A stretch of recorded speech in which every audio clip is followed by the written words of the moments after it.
So what's your background? Education background or just personal background? Education background. Education background. I'm going to doing a master's degree next year. I've done some. I'm interested in science. I'm a musician as well. That's my kind of background. But there's no crowd.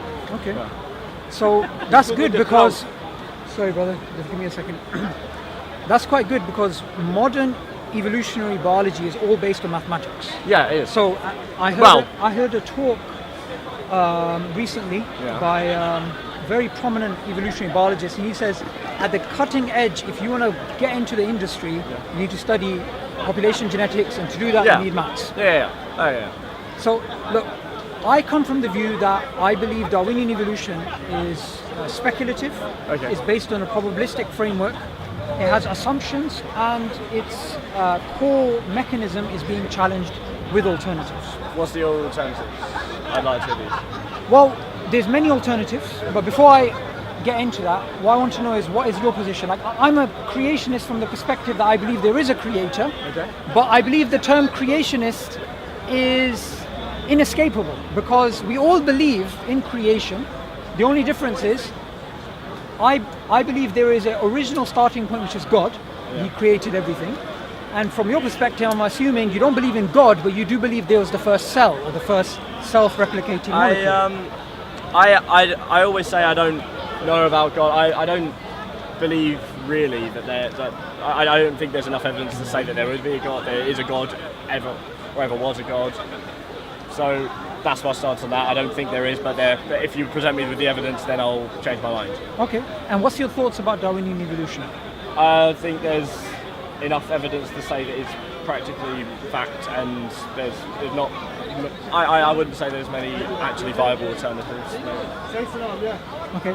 Do you believe it's true? Like that is what the best explanation is? I think at the moment that's the best explanation, and the best explanation there has ever been, and it's pretty unarguable. It's quite. It's one of the best tested. It's just a.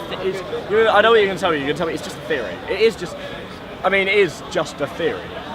But, well, the thing is, theory is one of the best tested theories out there. It's just the best tested theory of all the time. highest that science can reach in terms of certainty is a theory. Yeah. Right? Yeah. So when somebody says, "I got a theory that 9/11 was an inside job" or whatever, right? That's just a random hodgepodge idea. But when a scientist says theory, they're referring to something which takes account of a broad everything body of evidence observed, with different subfields and all the rest. Yeah. So, but I think what we need to do first is define a few terms. Evolution simply means change in gene frequencies in a population over time. Yes. It doesn't really mean anything more than that. So evolution, is it a theory, is it a fact? It's just an observation. We know evolution to be true. Yeah. Okay? Now, Darwinian evolution is the particular claim that there's a tree of life, starting off with the first origin of life, the first self-replicating cell, which led to all of the biodiversity. And this was led by natural selection working on random mutations. Yes. Now, I think this idea, and when I was at school, I was taught like this is it. This is the holy grail. We got it. However, when you actually look at the works of evolutionary biologists, you see it is actually a very controversial idea. It is not set in stone, and there's actually many, many problems with it. Okay. I'll give you one. Darwin said that this has to work gradually.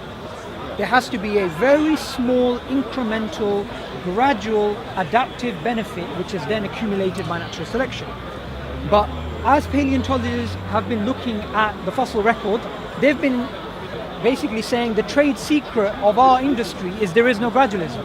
This is what Stephen Jay Gould said, right? That he came up with his alternative, the punctuated equilibrium theory, right? So the fundamental assumption of Darwinism, which is slow mutations, random mutations, is actually been challenged by mainstream paleontologists. Okay, so what's their alternative to this? Are you saying that they have found things that it hasn't gone gradually and it's gone from one stage to another? According to their interpretation, yeah. Okay.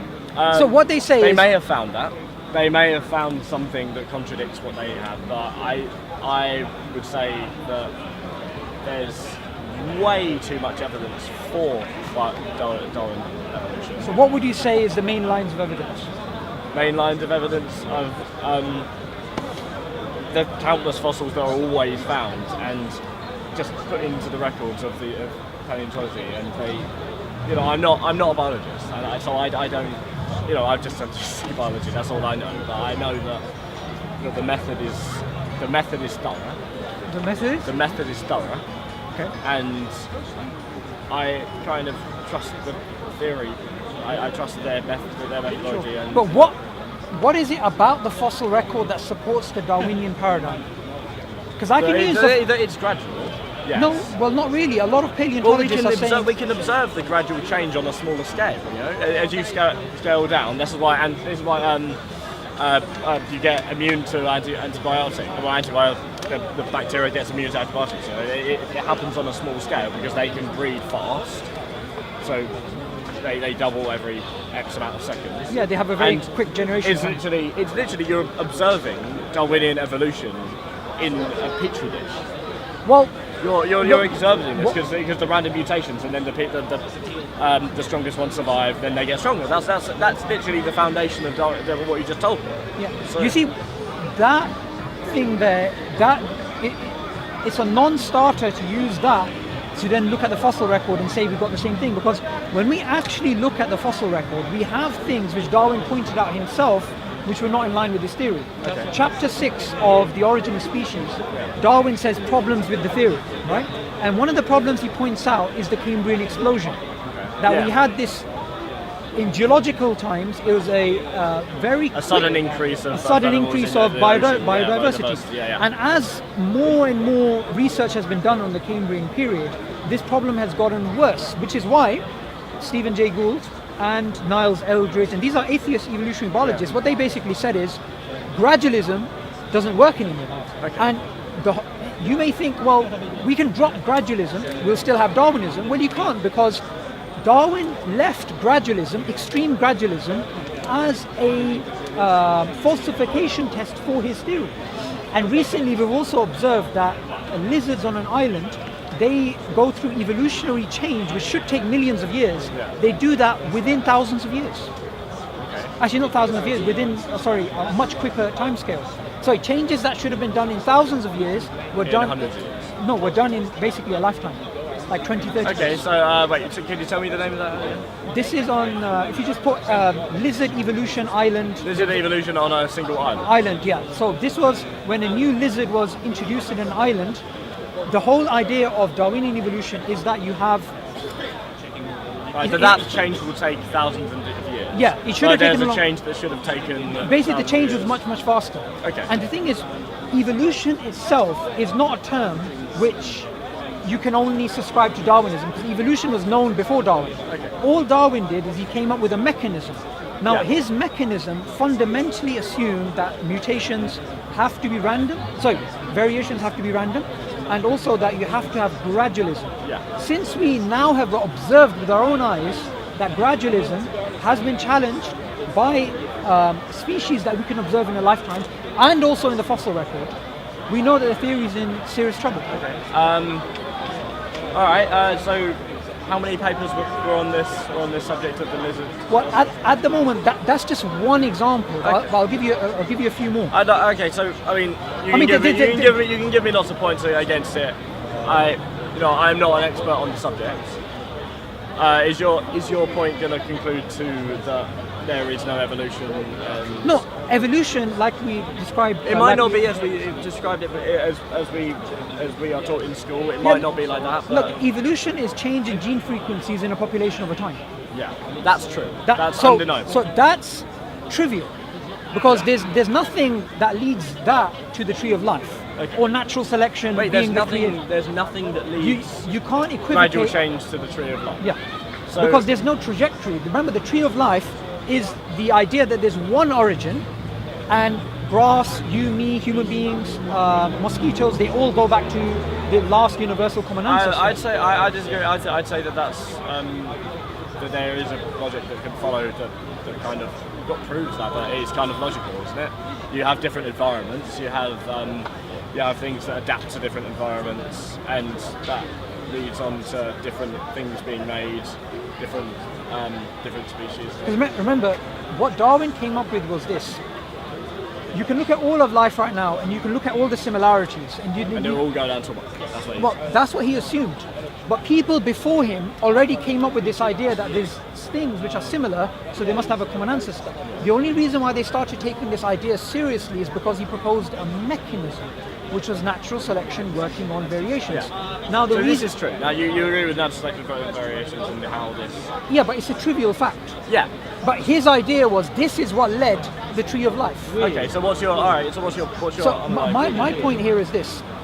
I can look, and not only I, evolutionary biologists can look at the same data and they can say, well, mutation-driven evolution, which was a rival to Darwinism, which is that you don't have small mutations, you actually have what is known as hopeful monsters, right? Richard Goldschmidt's, he's an evolutionary biologist, he came up with this idea. Or you can come up with Lamarckian evolution, which was an idea which went back to John Baptiste Lamarck.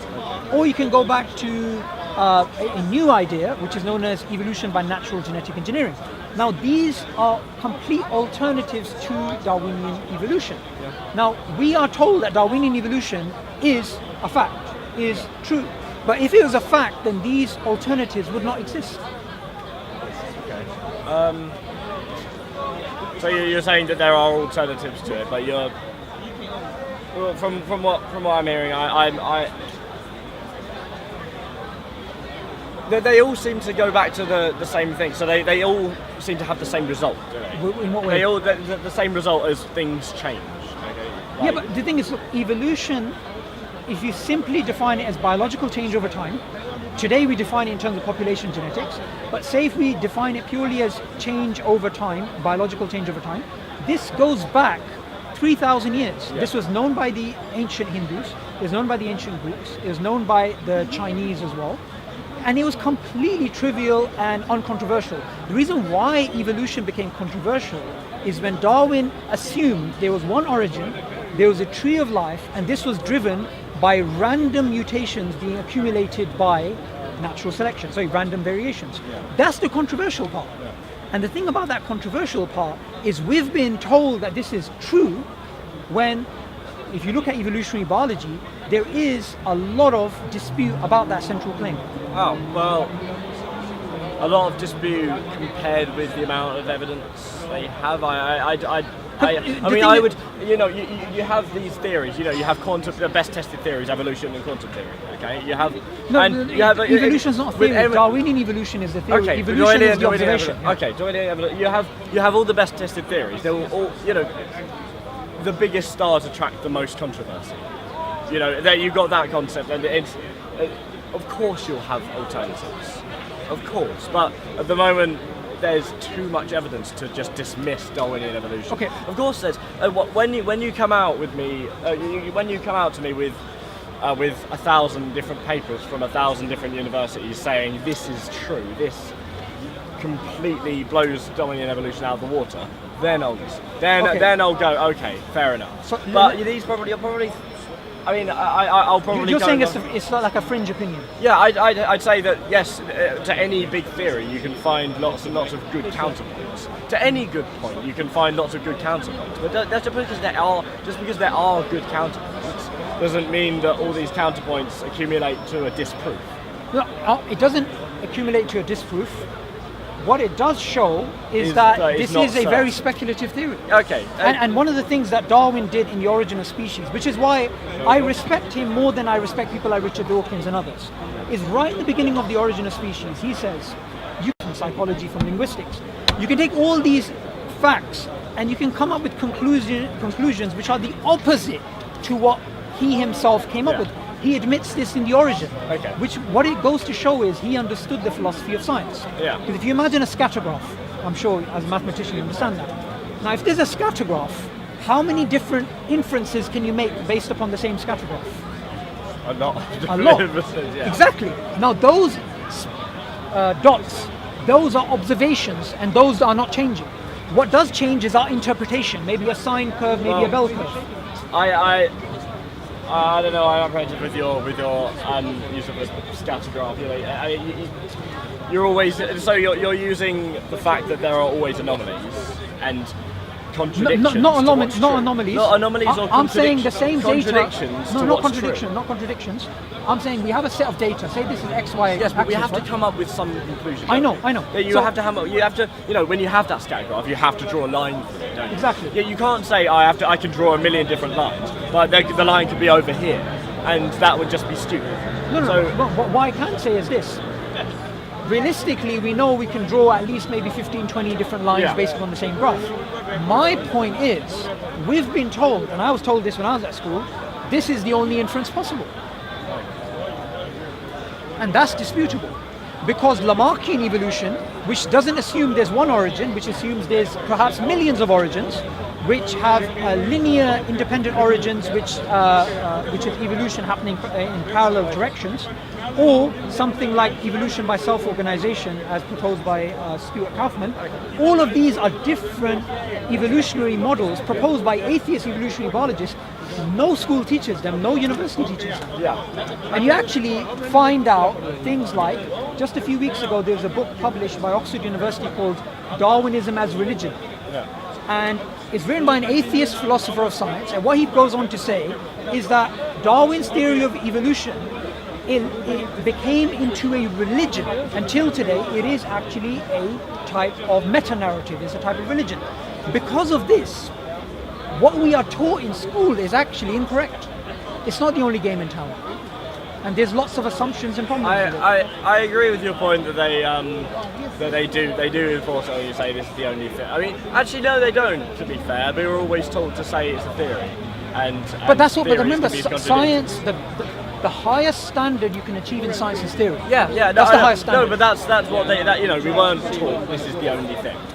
Well, that's if you go to any school. Oh yeah, I was taught. So was I. I'm slightly. I was modern. I mean, I have a pretty modern experience of education pretty today, and I would say when I was taught this, it was a very diverse school, so a lot of different beliefs and stuff. So they kind of highlighted for the reason of it's a theory, it can be contradicted, you shouldn't take it as gospel. So. And obviously everyone had the different beliefs, but I chose to believe the evidence that was presented to me. And I'm not a biologist, so all these different types of things, I could probably go home and look it up, but I probably wouldn't understand half of it because I'm not a biologist. But the question is, why do you believe something when you don't understand it? Okay, is it a sociological thing? I know it's more of a trust. I can put everything out and say I don't fully understand biology. Okay. I can also say I fully don't understand math. I don't fully understand anything. Neither do you. Neither does anyone. But I can say with pretty good confidence that with the knowledge I do have, I have reasonable belief I have a reason to believe what's presented to me because of what I understand, and I think that's pretty reasonable. And there may be different theories. What if I was to make a claim? If I was to make a claim that Darwinian evolution, it may be modified in the next 100 years, beyond recognition, or completely discarded, what would you say of that claim? Maybe it will. And do you know who makes this claim? Richard Dawkins in his book A Devil's Chaplain. Yeah. This is one of his lesser known works. Now what that goes to show is that the way that science works is you can get new data which challenges your previous conclusions. Yeah. Secondly, the same data can give rise to multiple competing hypotheses, multiple competing theories. Now if in school we are taught this, then that'll be fine. But when I was in school and I studied what was quite a posh school in North Oxford, a high school there called Cherwell College, we were not taught this is an idea and this has competing hypotheses. We were told this is it. And one of the things which is used about the theory is that it is used to say that everything around us, which is physics, the basic assumptions of both of them, there's a contradiction between them. If that doesn't mean they both can't be true. No, but they both can't be absolutely true. So what scientists are trying to alter both of them to work together, yeah. Well, at the moment they realize both of them are non-complementary paradigms. You can't make them work. So what they're trying to do is they're trying to come up with a theory of quantum gravity. Yes. Right? Now, when it comes to evolutionary biology, I would have loved it if I was taught in school. Do you know what? There's this idea of Darwinian evolution, but do you know what? There's also the idea of Lamarckian evolution, mutationism, I think natural genetic engineering. But we're just told this is it. Yeah, actually, Lamarckian evolution, I think there was a little bit on that, but not much. Do you know what it's normally taught as? It's kind of taught as the other theory that was wrong. Yeah. Yes, and the interesting thing about Lamarckian evolution was Lamarck published his work about 50 years before Darwin. Yeah. The difference between Lamarck and Darwin, Lamarck was someone who believed in God but not religion. He was a deist. So he didn't see design as an illusion, which is the main conflict between God and Darwinian evolution, that the claim that design is an illusion, right? Now, Lamarck's theory has been brought back to life in the last couple of years because of epigenetics, right? And because of we've seen that, you know, that famous drawing of the giraffe.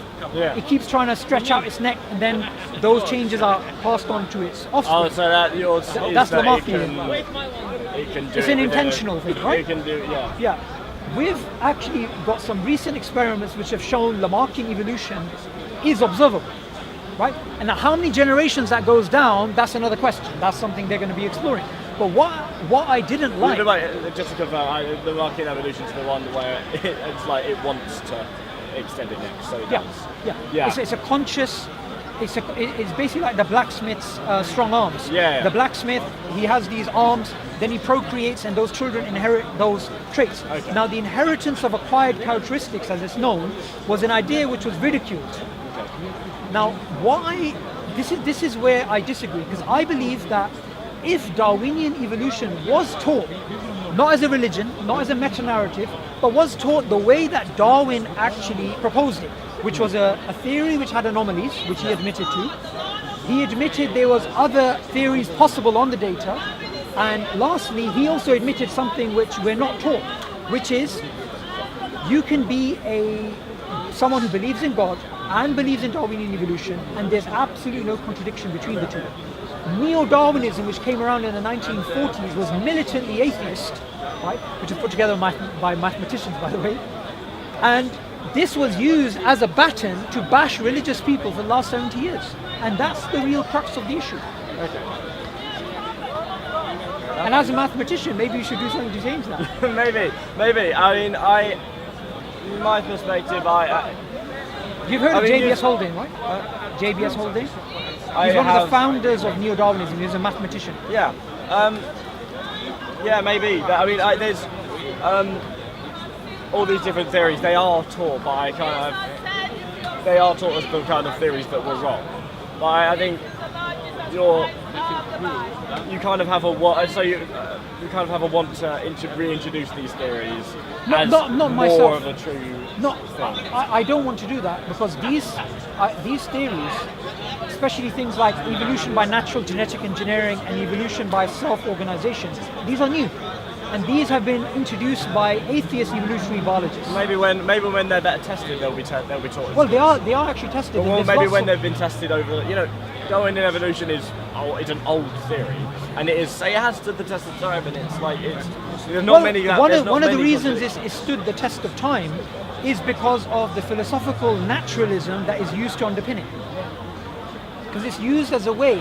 Because look, if there is no God, this is from a neo-Darwinian perspective, if there is no God, then nature has to do the creating, and design has to be an illusion. If that's the basis, then no matter how many holes are in the theory, which there are a lot of holes at the moment, this theory will still stand because it's the only naturalistic explanation out there at the moment. Yeah. Which is why it will survive for the next 1,000 years. To be, in my perspective, I would say as long as the theory is underpinned, because I would say that design and illusion and everything has to it needs naturally and all the natural selection and everything. As long as it's based on that. Why would you say design is an illusion? Because I don't think that it's possible. I don't think that there was a God who just went poof and everything was there. Well, look, let me give you an example, right? The idea of instant creation. in the Quran, just to give you the Islamic perspective, because I'm not sure if you come from a Christian background. I don't come from that. In the Quran, God says, when I intend to create something, I say be and it is. Yeah. And in the Quran, God created Jesus by saying be and it is. But Jesus was created over a period of 9 months. So we don't necessarily believe in instant creation. There may be a naturalistic mechanism that is discoverable in some way or shape or form, in some limited capacity. But the basic idea that design is an illusion is only possible if someone subscribes to the idea that Darwinian evolution is absolutely true. And I think there's no reason to believe it is absolutely true. But I think there's lots of reasons to believe it's speculative, it has assumptions which are being challenged, and it has lots of alternatives. Maybe that's true. And what you don't want to do, Luke, right? Yeah. What you don't want to do is, you have a short life, I have a short life.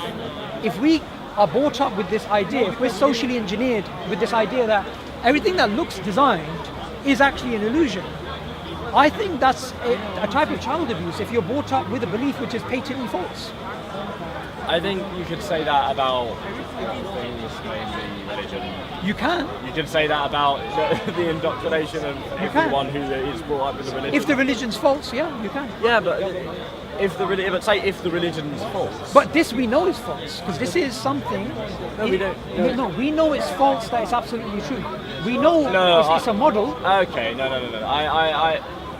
I would say no. We don't know that it's absolutely false. Because nothing in science can be absolutely true.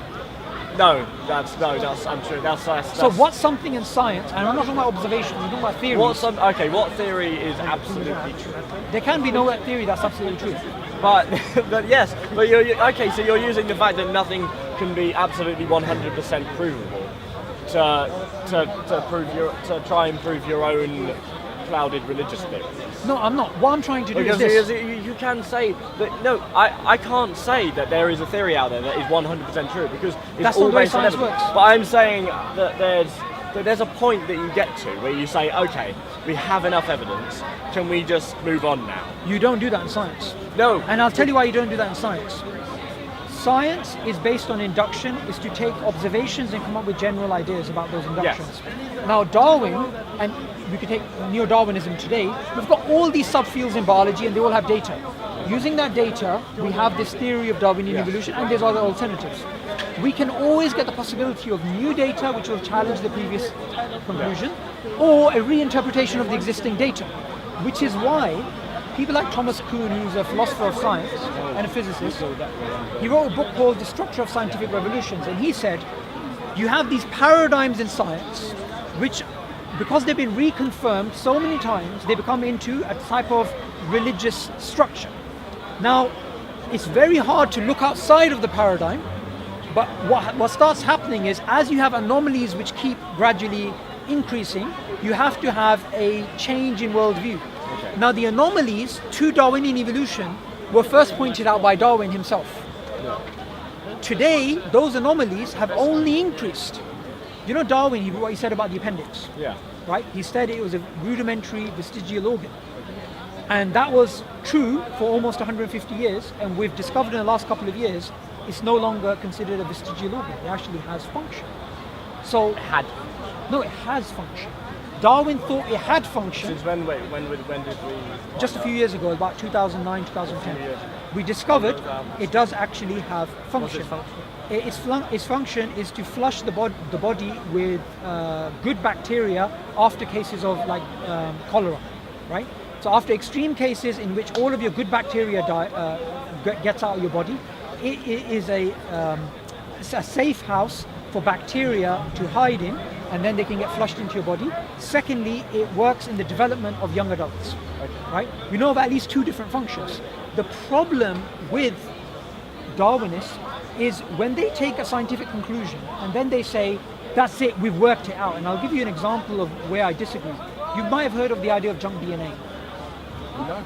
I mean, okay, but if you study evolutionary biology from a Darwinian perspective, they always talk about this idea of junk DNA. Okay, junk DNA, that 98% of our genome, we didn't know what it was doing. So it's considered junk. It was considered a living fossil, if you like, a record of our ancestry with apes and fish and whatnot. And because we didn't know a function, some people in evolutionary biology were very vocal. There's no point of looking for a function because we know that this is an evolutionary byproduct. People like Francis Crick, the one who discovered the structure of DNA. Now, he was an atheist and evolutionary biologist, and he said, don't even bother looking for a function because there's not going to be a function because it's an evolutionary byproduct. In 2012, we had the Encyclopedia of DNA Elements, which published studies, which showed most of what we thought was junk is actually functional. Okay. And you see, what a Darwinian assumption about the certainty of the theory held back science for many years when it comes to discovering that those areas that we thought were junk DNA, it will actually help us to help people with things like diabetes, type 2 diabetes. Okay. So what I like to do is I like to just say, if somebody wants to believe in Darwinian evolution as a valid model theory paradigm, I would say absolutely no problem with you. But if someone was to say it's true, I would say, wait. Science doesn't lead to truth. Science leads to workable models. Yeah. And that's about it. Okay, I would say that Darwinian evolution is a workable model. Yeah, so would I. So is Well, then we have Lamarckian- nothing to argue about. but the difference is, I would also say Lamarckian evolution is a I would workable say model. it's a less workable. Well, why would you? Because there's less evidence for it. No, but how do you know there's less evidence for it? Because there's no, look, let me just give there's you, less evidence that we have. okay, let me just put it this way. I'm going to give you 5 different subfields, and then I'm going to say to you a statement, and you can challenge it or you can leave it. Here's some different subfields. Biochemistry, anatomy, genetics, linguistics, and psychology. Okay. I could use these 5 fields, and paleontology and sociology, right? Yeah. 7 fields. I could use those 7 fields and say Lamarckian evolution is just as empirically equivalent as Darwinism. I could do that. Because, for example, to take linguistics, Richard Dawkins says language evolved to help us deceive each other, right? Survival of the fittest. Classical Darwinian idea. But I could use that same idea of linguistics and I could say we acquired language with a sort of intent, which is what Lamarckian evolution is about. So I'm not saying Darwinian evolution is invalid scientifically. I'm saying it's valid, but so is all the rest. And it's not absolutely true. Okay, maybe. Yeah, fair enough. Maybe not. I agree with your speculating with it. It's always good to speculate. I just choose to believe what the kind of general rule is in. So did I. Don't understand. So did Yeah, I. Until I looked into it, and I know- was like, hang on a minute, this is very different to what I thought it was. Yeah. Okay. And how old are you now? 18. 18. I'm 32, so you've got another You know 14 years. Yeah. See, I'll see you then, and then I'll. No problem I've at got all. a little bit I more mean, education under my belt. the main thing is, Yeah. in life, the way I think about it is this. Someone can have a PhD, someone can be a professor, but no one has the monopoly on thinking. Yeah. We all have brains. Cool.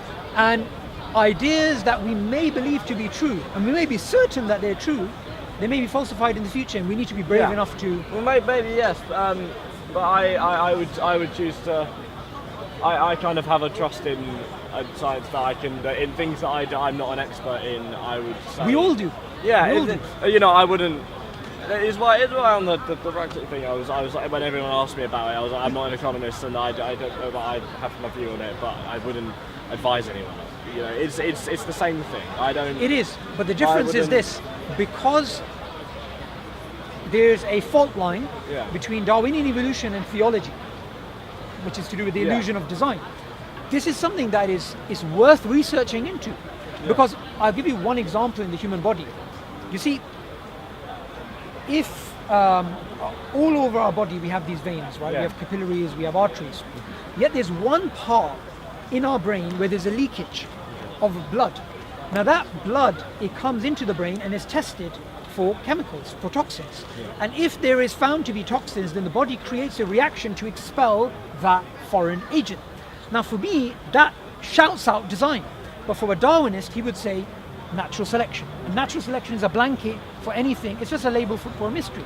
Now, since there's these two paradigms that we're looking at the same evidence, it is worth me and you, Luke, to actually look at the evidences for both. And that's all I'm trying to open out. I'm not here to say you're wrong. I'm not here to say I'm right. I'm here to say, let's open out the discussion and let's not be socialized into it. I was socialized into it, to be honest. When I was your age, I was just like, well, they know what they're talking about. But when I grew older, I decided to challenge what I was socialized into. Yeah. And I think that's something we will agree. Maybe, yeah. I mean, because science has always followed what the evidence presents to it, and maybe you're not looking in the right places. Maybe not. But I personally don't believe that science is in a place at the moment to accept any sort of any sort of. Well, I mean, it's even how and why. You see, science explains how things work, but not why they exist. Yeah. Well, yes, because we don't at that point yet. Because we've explained many things as science, but explaining that why we're here and what that's a very complex issue, and we've come up with a theory of how it happened. Why it happened is a much more complex issue. Yeah, and like if you imagine that car over there, right?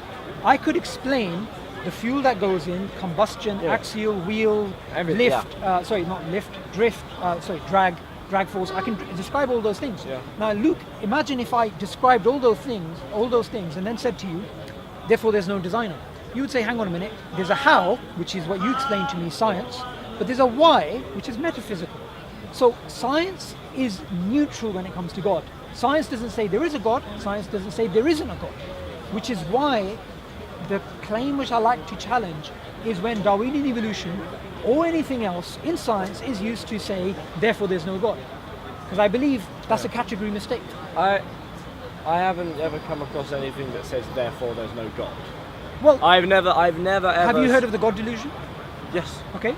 The central argument in the God delusion. That's Richard Dawkins. Richard Dawkins, right? Yeah. The central argument in the God delusion. Remember, Richard Dawkins is not. Okay, maybe there is one, but I subscribe to a feeling that it's disprovable. It's not disprovable. Exactly. But for me, no proof or the absence of disproof doesn't mean a proof for me. Of course. I think that's all we're going to get, and I need to go home. So But I'd like to give you a gift.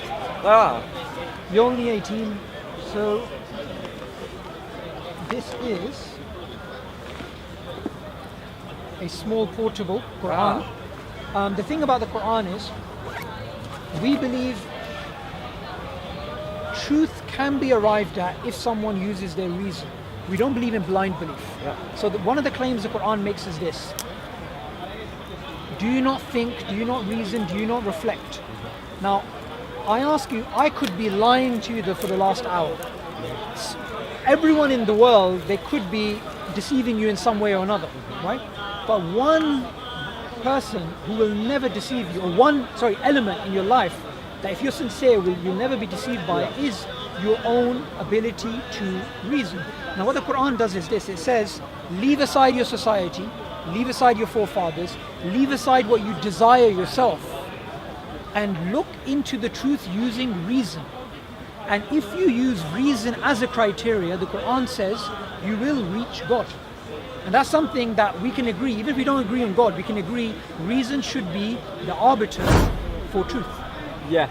Okay. Whether I reach God from that is a different story. Well, you ask for guidance, isn't it? Whether I do is a different story. You might be joining us for prayer next time. Maybe I will. Who knows? Take care. Yeah? You too, mate. It's good speaking to you.